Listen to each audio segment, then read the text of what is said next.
Yun, good morning mga katulad.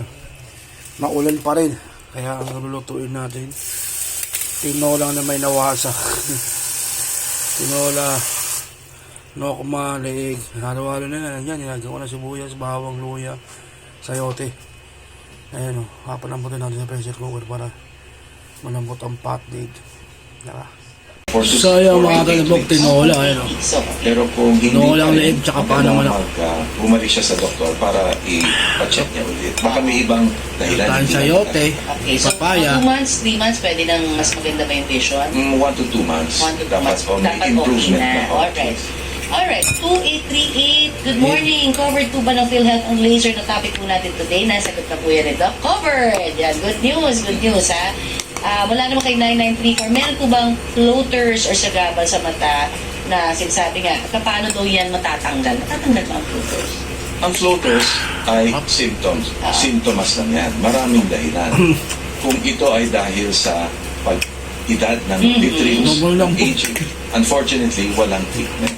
Pero kung ang floaters ay dahil sa may dugo sa loob ng mata, then kailangan gamutin yung pinaka-sanhi ng float. Alright. Ito mula sa aking kapitbahay dito. May phone-in question. Karaniwang causes ng flashes. Ano ba yung flashes, Doc? Yung flashes ay isang symptom Sobrang kung saan sa pakulo. nakakakita ang isang pasyente ng liwanag kapag sila Sobrang lambot. o pag sila ay nasa pagdilig ng lugar. Kadalasan ito ay dahil sa merong kumikila sa retina. Kain na yung buto. Bakit nagkakaganon dito? Bakit may hihina sa retina? Again, kadalasan ito ay dahil sa age. Okay.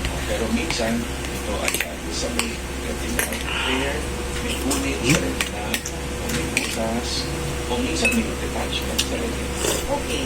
Is it safe to say na kapag nag-detach was yung ating retina, Kain na yung buto. meron ka ng retinopathy or not necessary? Magkaiba yun. Mag-ibang condition.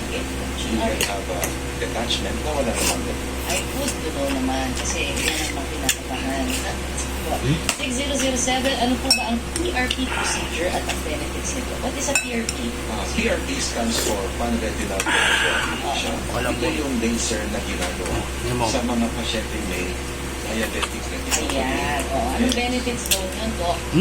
Pati ito lang buto. Kapag na yung retinopathy, yung laser, Ang lambot na. control yung komplikasyon na Pagkakas sa pressure cooker. sinusunod na yung abnormal blood vessels sa retina.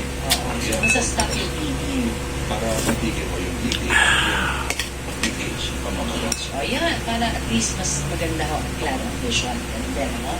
Ano ang ano naman? Wala kay 8117. Ang color blindness ko ba ay since birth? Opo, natagot yan din ito.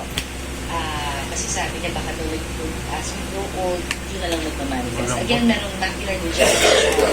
Sabi si Doc, pa-explain na lang po ulit. Baka hindi na Yes. So, sa macular degeneration, minsan yung color perception natin ay naapektuhan. Sobra na lambot. Kasi yung macula yung part ng retina na nagbibigay sa atin ng perception ng kulay.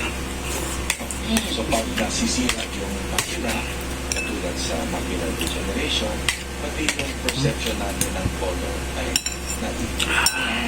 Nakakatuwa yung ating mga callers and texters. Yep. Sabi naman ito si 5672 Doc, pag tubahin ng grasa ng mabuti ang rice, mawawala ang lasa. Pwede na po kumain ng marami. Talaga nila matayin na dapat buwak sa guys. At hindi na po magkakadiabetes. Salamat po, Ma'am Connie at Doc. Siguro, hugasan na lang muna natin yung rice para malinis yung pinakain natin. Pero hindi tayo sure dyan kung wala yung sugar, di ba? Kasi sa loob naman yun na pinakain. Sinubo ko yung paa naman. Good morning po, Ma'am Connie. Wala akong niluwana. 2,500 milligrams na po ang take niya daw ng isang gamot. Ito po pwede yung pangkitin. Yung sa kalambot. The letter M, alam niyo po yun. Meron po ba itong side effects dito?